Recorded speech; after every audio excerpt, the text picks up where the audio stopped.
Alright guys, so it is, as you saw the temperature, pretty cold out here. I'm going to start my video here, but I'm going to finish it somewhere else because there's too many people come down to here, and if I bring a bunch of tools out and show you this video, they may be like, what the heck is this guy doing? So, and plus it's not a very good spot for me to bring a bunch of stuff out. So let me just show you how pretty this little area is here, guys. This is where I live, so I'm going to show you. You can see it behind me. Let's go ahead and show you. So this is the famous Humpback Bridge here in Allegheny County. It's a beautiful area. Now when I was a kid I used to come here and swim all the time. That right there, that hole right under the bridge was super deep. Of course not now, but anyway, this is just a beautiful area, guys. I'm going to show you a few more little pictures and then we'll start the video. Alright, let's get up here. So this is what it looked like back in the 1800s, kinda, I guess. But this was an old road. Now I've metal detected on here and probably not supposed to, but of course I didn't find anything but some old railroad spikes. I mean, they are super old too. This is what it looks like coming from the top. Let's get up in here real quick.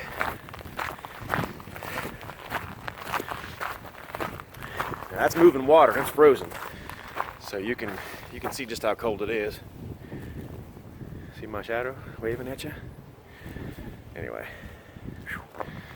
And you know it's cold when the moving water freezes. This is coming through the bridge. If you ever have a chance to come up here to Allegheny County, Virginia, this has got to be one of the spots that you come to. And this is the old road. You can maybe kind of see the old road to town, going to get your supplies or whatever from town or what have you. Pretty cool here.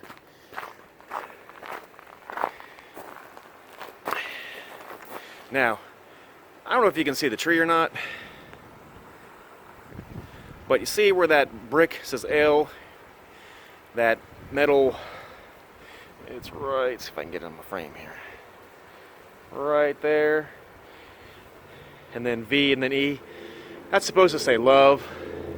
Pretty corny, but that's what it says. They were pretty proud of that. So on all that stuff that you see there, bricks, the wheel, the gear, the E, and the tree all come from this county, so they're pretty happy about that. But you know, whatever. And this is the other side of it, completely frozen, which is just crazy, I think anyway, but it's moving water. And then you got these people who throw trash down, which I have no idea why people would do that stupid crap. But anyway, you see. Trash. And this is the other side of it. Alright, let's go start this video. Enough of this. You came here for an electrical video, not for a tour of Humpback Bridge. Let's go get this, guys.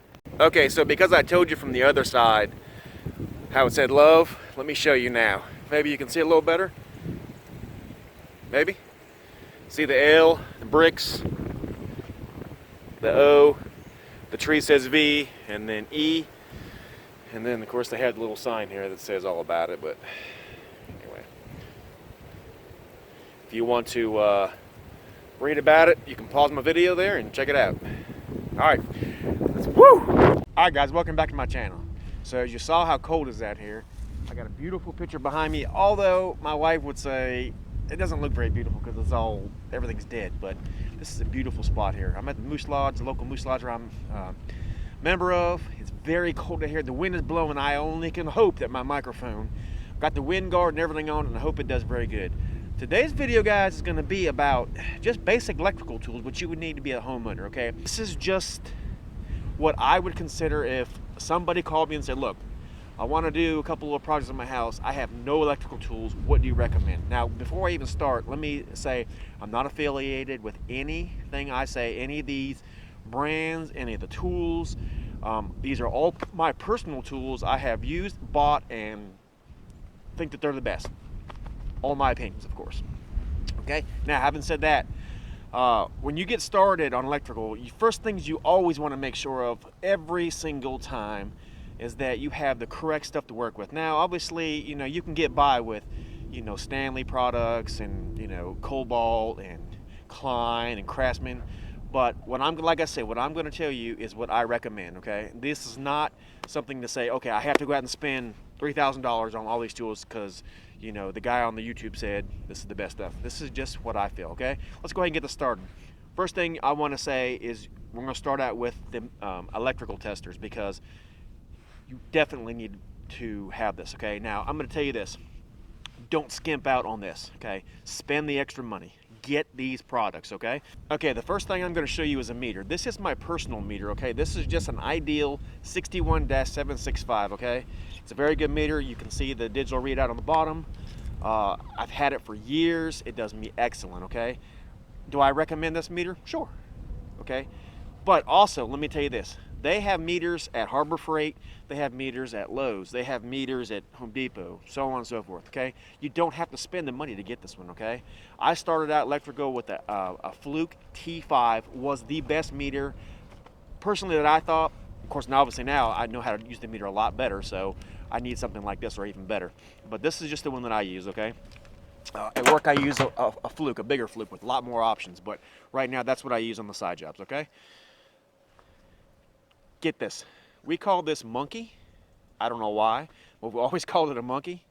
This is a circuit tester. This will tell you so many things about your plugs that, I mean, it's unreal, okay? This is a very good investment. I bought the one with the Gfi tester on it, and I've had it for years. You can see I'm missing some of my little lights, or the buttons that go on the lights, so it tells if they're lit up or not, okay? This is well worth its weight in gold, okay? Don't skimp out, buy one of these, okay? And then you got two, we call these tick testers, okay? Basically, you just lay it on the wire and it'll tell you if it's hot or not. But keep in mind, this is only as good as the batteries are. If the batteries are dead, how would you know if it's even working? You need to go to something that you know is working. Like, let's say you have a hairdryer on, okay? And the plug you're working on is not working, or you think it's not working. Check it with the hairdryer on, make sure the hairdryer is blowing. Stick it on the wire, and if it lights up red, you know it's good, okay? This is another one. This is a Klein, same thing. It's got a flashlight on it.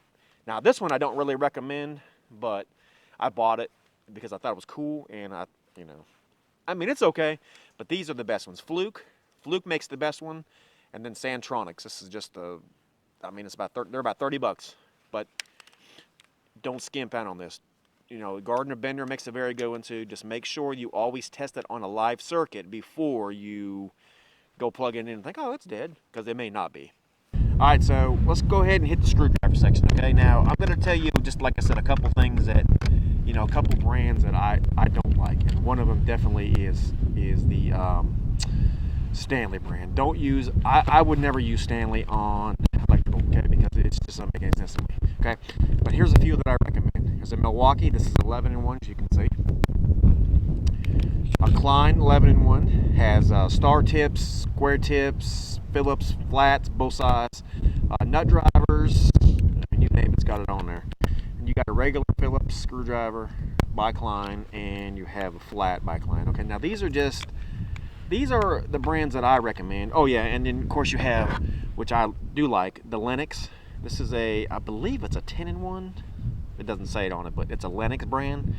And as you can see, I don't discriminate. I like them all, but Stanley.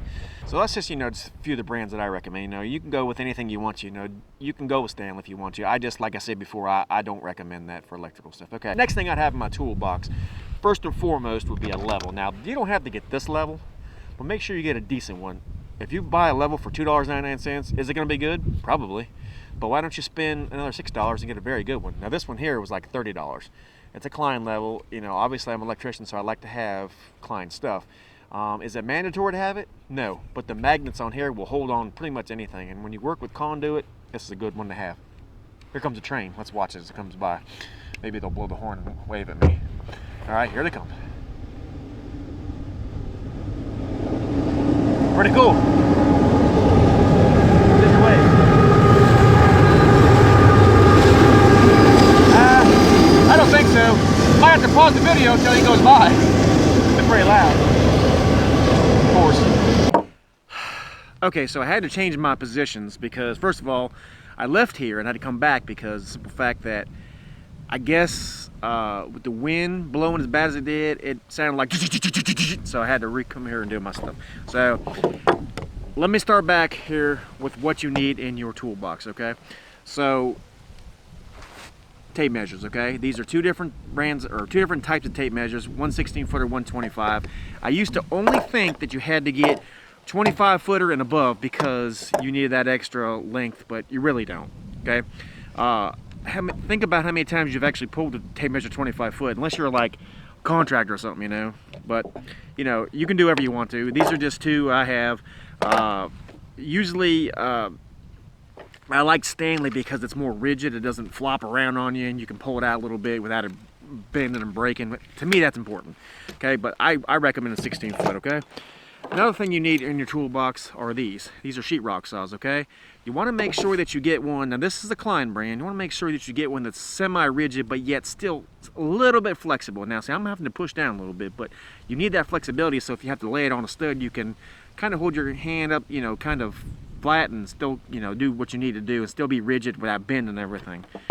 This brand here is a Milwaukee brand, okay? This one, all you got to do is you push down and twist, and this blade comes out, and you can replace it with a blade like this or any blade that you want. Basically a Sawzall blade. Very good. Both of them are very high quality. I wouldn't recommend getting the cheapest one. You can, but I'd recommend getting, you know, a Klein or Milwaukee, or do whatever you want to. You know, you're gonna do it anyway, right? All right. Another thing. Wait for it, guys. I'm not going to spoil it just yet. But one other thing you might want is a diagonal plier. Now we call these dikes, and I'm not really sure why, but we've always called them dikes. But these are diagonal pliers. They make them straight like these are, and then they make them where they're bent up a little bit, like at a 22, I guess, degree. I prefer the bent ones. These are my very first ones I believe I've ever had. I don't use them a whole lot because I usually use my clients for just about everything, but these are very good. I like the bent ones. I have a bent ones that I use when I need them. So you need a roll of tape. Okay, this is 33. Don't get that cheap Temflex 49-cent, you know, big sleeve of tape. Get good tape.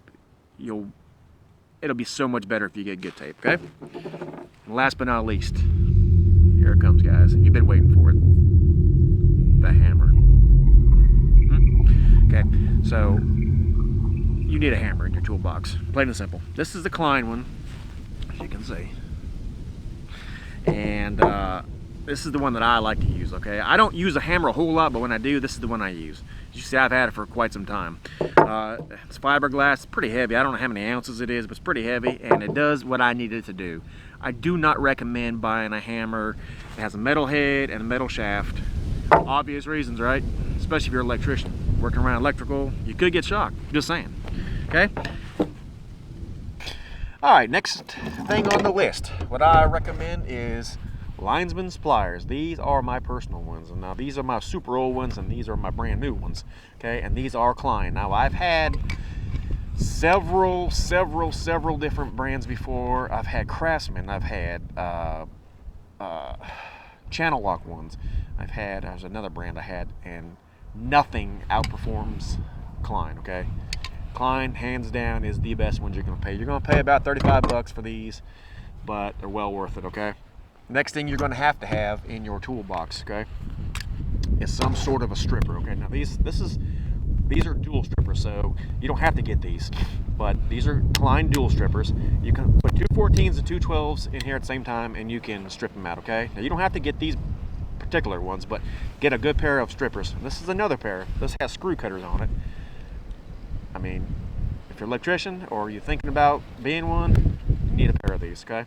Now I don't really recommend the crimpers on here, so you don't have to get these. I got these only for the screw cutters because the crimpers, I mean, you know, they're all right in a pinch, but I don't know. Okay, and then of course I've showed you these before. Now I've showed you the straight ones, and this is the 90-degree ones. Okay, this is just Romex strippers. They also have strippers made into it and screw cutters on the side. Now most Klein strippers have, except these, of course. I'm gonna show you. Screw cutters on them. All right, so I'm not the traditional electrician that always carries a pouch on the side and blah blah blah. anymore. I carry this bucket. This is this old feeding bucket, and as you can see, it's full of everything. It's got extra pair of strippers in here. It's got channel locks. Got some trash that just blew out. I mean, you got wire nuts, tape, anything, staples. I always recommend carrying a bucket or some kind of a tool pouch, you know, kind of like this right here. This is just an old pouch. I mean, it's got electrical crap in it right now. You know, I recommend a Sharpie and a pencil all times, okay? Sharpie and pencil is a definite must. Sharpie for conduit and wood. And then if you're cutting the box in, you definitely want a pencil. You don't want to have a Sharpie on the wall because it will bleed right through your wall and it looks terrible. Pencil, pencil, pencil, pencil. That's it. That's what I recommend for this homeowner. If you're going to go out and you're going to buy, you know, to do a little project, you know, you want to do it yourself, make sure you get some electrical tester. Make sure if you get a meter, it doesn't have to be a Fluke, it doesn't have to be an Ideal, it doesn't have to be the Walmart brand, the whatever brand you get. Just make sure you always check your meter on something that is live first, because you don't want to get out there and think it's dead and it's really not. It's because you got a cheap meter. One story I'm going to tell you, I bought a meter at Harbor Freight. It was $9.99, regularly $14.99 I believe, or maybe it was $29. I don't know. It was $9.99 at Harbor Freight, and I got it home and I tried it. Now it wasn't as cold as it was today, but it was chilly. I went to check a wire, said it was dead, found out the hard way it wasn't. That's when I realized that I would never use a cheap meter again ever. I would, if I don't have it, I would go get a good meter, okay? That's just my own tip. But if you do use those meters, make sure you check them before you put your hands on a live circuit, okay? Last but not least, guys, good pair of gloves and safety glasses is a must. I don't always wear them, but I think it's not going to hurt you if you do wear them, okay? Especially safety glasses. For years, I decided never to wear them, and the job I'm working at now makes me wear them, and thank God, because I think back to all the years where I had stuff in my eyes. It only takes a second, guys, especially if you short out something and, you know, sparks fly everywhere. And yeah, anyway, we can go on and on about that, guys. I hope this was educational. I hope that you got what you needed out of this video. I hope that you do what I say and get the quality tools you need, you know, especially, I mean, if you're a homeowner, you're probably going to be doing more than just one receptacle. So spend the extra money and get the good stuff, okay? Klein makes a little pack that you can get. It's got, you know, basically everything I showed you. Strippers, screwdrivers, and the lineman's pliers. And I believe they have a little tick tracer in there too. So, I mean, you know, about 80 bucks, I think. You know, get one thing at a time. Get one. If you know you're going to do a project, go this week, get a pair of Kleins. Next time's linesman's pliers. If next week you get paid, go get a pair of strippers. Next week you get paid, go get a screwdriver, so on and so forth. Okay, guys? If you like what you see here, like and subscribe. Let me know down in the comments if you think of another video that you might want to see. I'm not opposed to doing anything electrical, but just keep in mind that all my stuff is just, you know, opinions only, and when I do electrical work, obviously it's by code. So leave a comment below, hit like and subscribe, guys. I really appreciate that. And if you feel like you want me to do a video, like I said, leave me a comment down below, and I'll do my best to do it. And have a great day. Happy New Year. Today's the 1st of January, 2018. It's hard to believe, guys. Anyway, God bless, guys. I'm going to get out here and throw some line in the water, hopefully catch a few fish, and have a great day. God bless.